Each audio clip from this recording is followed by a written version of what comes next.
In terms of how far the act has gone, the act has laid a legal framework for low greenhouse gas emission, inclusive green growth, and sustainable economic development by mainstreaming climate change actions into national development priorities.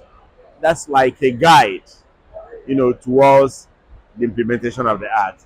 So, but in terms of how it's been incorporated, it has now laid the foundation for subnational states and even the local governments to know that all hands must be on deck.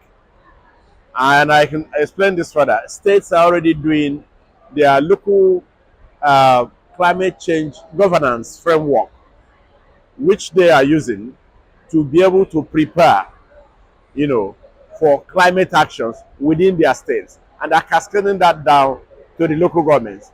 In addition, the law provided for the president of Association of Local Governments to also be part of the National Council on Climate Change. Then you have the youth, you have the women, you have the private sector. So all these people put together, this setting has now forced government agencies and the subnational to start getting involved and to start incorporating climate actions into their development priorities. Well, the current administration has done exceedingly well. President Bola Ahmed Tinubu, GCFR, has clearly demonstrated his commitment towards realizing both the national and international goals of the Climate Change Act, drawing from the Paris Agreement on climate change. And how has he done this?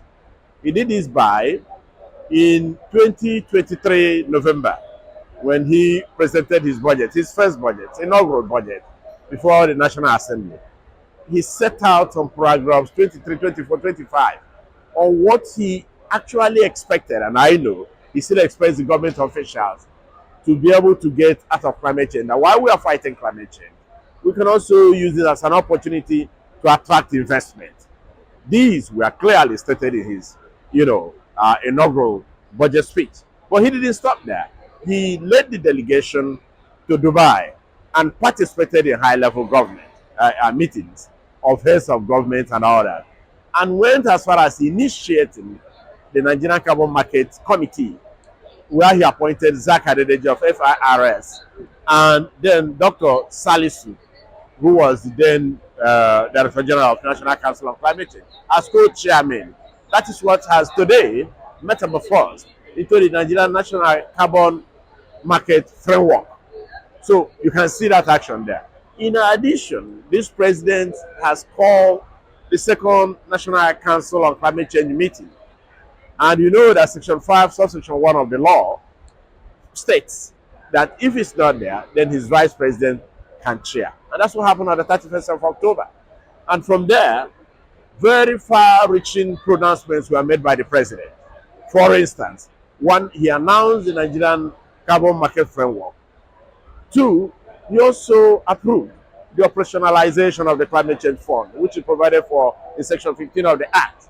And then he went ahead to ensure that the National Council on Climate Change is put in the budget line, annual budget line of the country, which of course they never had for this number of years, and which made the operations to be a bit difficult. So these are far-reaching decisions by Mr. President. And of course, it's going to go a long way in positioning the country for investments to flow from abroad, because it's obvious now that from the topmost part of the government down, that everyone is on board on the issue of climate action. Well, I wouldn't know which angle the activists are coming from. Since the Paris Agreement was adopted in 2015, there had been a very strong challenge on how to interpret and operationalize Article 6. Whether you're talking about Article 6.2 or 6.4 or 6.8, talking about collaboration between countries, or the ones that is supervised 6.4 by the UN FCCC, to ensure accountability, and integrity. Of course, you can also get support from the private sector, when we're talking about all the other ones. These things were not clear until Baku, when they were actually clarified. So today we have a direction where we are going, and it's very clear that with this, we'll be able to make progress. Now, if we didn't have it in place, until now it is now put in place. Well, I would like them to allow this to be put into action, and then maybe by the time it is fully operational, if there are gaps or areas to be corrected, then they can come up and say these are the areas, so that we don't jump the gun. Well, the Climate Change Act is significantly all embracing, and I'll probably explain that to you. Apart from the act specifying what I just said, this is what we want to for the country. Low greenhouse uh, emission, inclusive green growth, and sustainable economic development by several climate actions. The act clearly specifies in Section 5, subsection 1, that the president is the chairman of the council, and in his absence, the vice president. But all these other ministers, environment, agriculture, solid minerals, petroleum, finance, women affairs, the CBN governor, and all that these are members of the council. In addition, you have the chairman of the governors forum, so as to be able to convey to his colleagues within the Nigerian governors forum system that these are decisions reached at the national level, so that they on their own can now cascade it down. But in addition to that, because the act decided to carry everybody along, the president of the Association of Local Governments of Nigeria, Algon, is also a member of the council. So he attends the meeting. In addition to that, we have the women in their own right, apart from those coming from the Ministry of Women Affairs. Then you also have the youth. It also makes provision for people with disabilities, as well as the private sector. So in all, it is quite integrative. And we would like to see a situation where this is not only put into action, but that people begin to know about them. Because climate change, you have to scale some of the actions you are taking from ground up. That's where you get the results. And that's why this act has been looked upon and copied by so many other countries. So for us, it's something that has the potential to help us achieve our goals on climate change. Well, Nigeria has made a clear statement on their energy transition plan, which was adopted in 2021.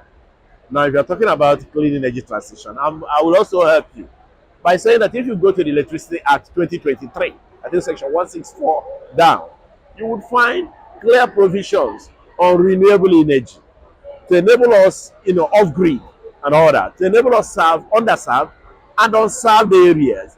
So by so doing and by incorporating this into our, power mix, it has the potential to help us be able to achieve our goals without compromising unnecessarily on the other areas. Yes, as an oil producing nation, we are moving forward by trying to use our gas in a responsible way more than the fossil fuel. But we also know that we have started with CNG, which President came up. We know there's some content of fossil fuel in that, but we cannot compare it with when you are using petrol and all that totally. So in all, Nigeria has a clear direction that it wants to go, and is beginning to implement them. It's just a matter of time, and we will see massive results coming out of these deliberate and conscious efforts by the Tinubu-led administration. Yes, that's what they stated in NDC is not a law. It's important for me to clarify here that in making the law, we deliberately, consciously, knowingly provided that will attain net zero between 2050 and 2070. So 2060 is a middle point, and which was pronounced upon at Glasgow by late President, Muhammadu Buhari. So there's a chance that we'll be able to attain that, because this is a nation of people who have capacity, where you have about 65 to 70% of the youth very well educated and ready to go. You can see the efforts, our achievements in telecommunications industry. So that gives me the hope that as we go forward, we'll be able to achieve that. Already we have had meeting with the Green Climate Fund, which is important. We also going to have another meeting with the International Renewable Energy Agency. and we have participated in other sessions.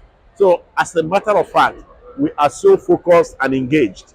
And we want at the end of the day, when we go back, we'll be able to create partnerships that have the potential to move resources down to the country, that's down to Nigeria, to contribute significantly, meaningfully, and productively towards all we want to achieve in our climate change NDCs and the acts.